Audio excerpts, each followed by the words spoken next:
Hey, it's Shannon May, and welcome to my latest Speedpaint. What a week it's been. I'm so glad people like my debut video, and you've all been awesome on Twitter welcoming me to the community. So I just wanted to start this video with a big thank you to everyone that supported me so far. I've been a busy wizard this week, but I managed to fit in working on a portrait in 𝗙cie𝗹𝗹liche. Let me introduce my newest tabletop character Matilda, also known as 𝗙cie𝗹𝗹liche, a mischievous young gnome with a penchant for elemental magic.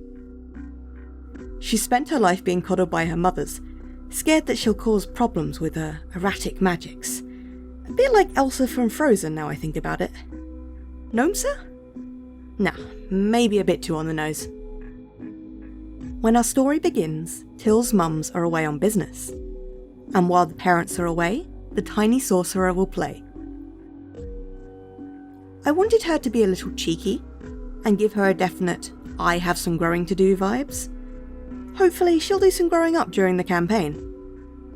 All 𝗙cie wants is for people to like her, and she'll try anything to get that praise, even if it sets a few beards, or even entire fields on fire along the way.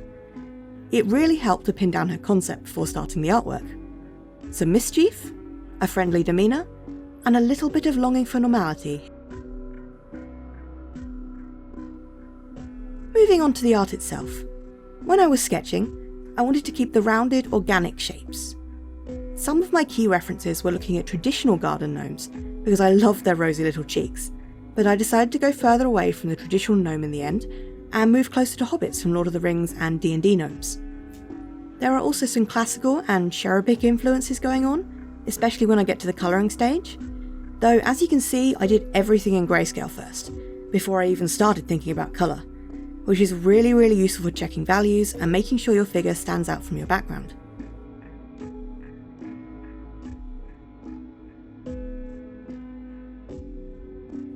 Sometimes with lined pieces I'll go straight to colour as I feel more confident, but value checking is a million times more important when you're working with painterly or lineless pieces like this one.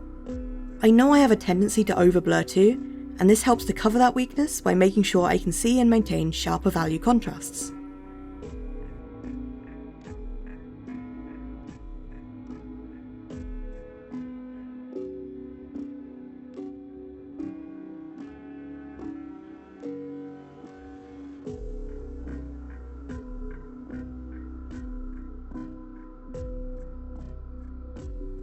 Partway into the piece, you can see here I decided to re-render the eyebrows, as I thought they were a bit too dark. Praise be to the layers palette.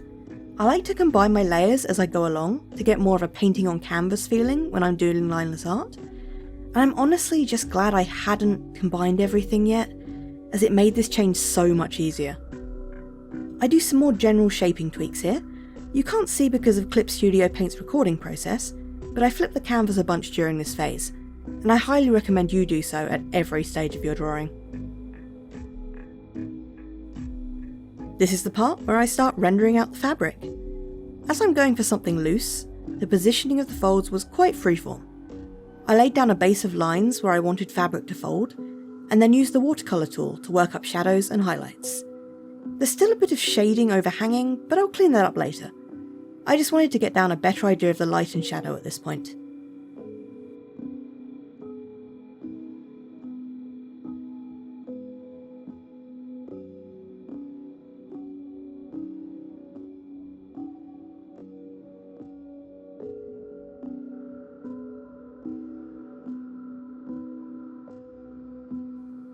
Next, I worked on framing the subject with some texture to make the portrait subject pop a bit more.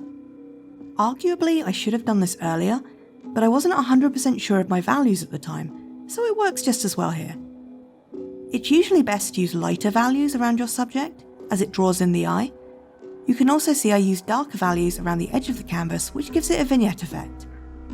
These techniques combined mean that whatever colours I choose to use for the background, 𝗙cie should still stand out due to value contrast.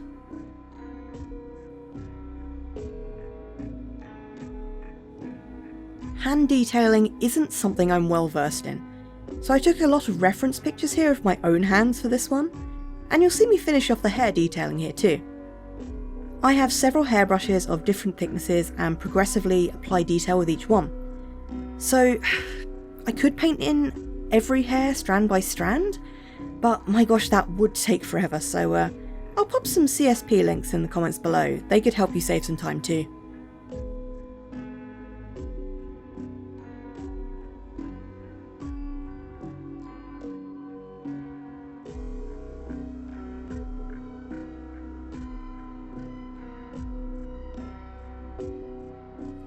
Next was tackling the lips.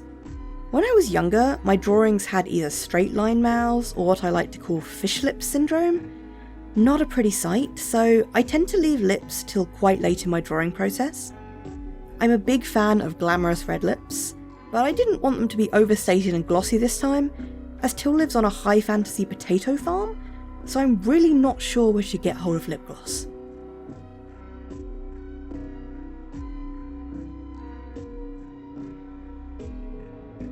Quick tip, in some cases, I'll like things so much in grayscale I stop there, and that is perfectly fine.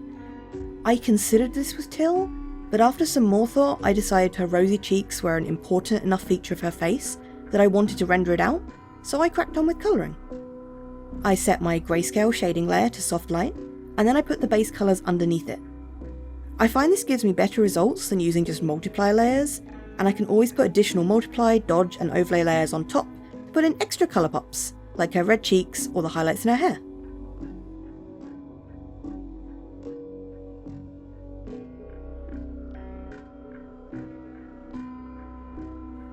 I finalised a few details here and decided to go with a muted rainbow background, and that's Till done! Yay! I really hope you enjoyed the making of this piece, and if you want to see more, I'd super appreciate if you hit that subscribe button just down there. I'll be back next week with more speed paints and tutorials, so stay tuned.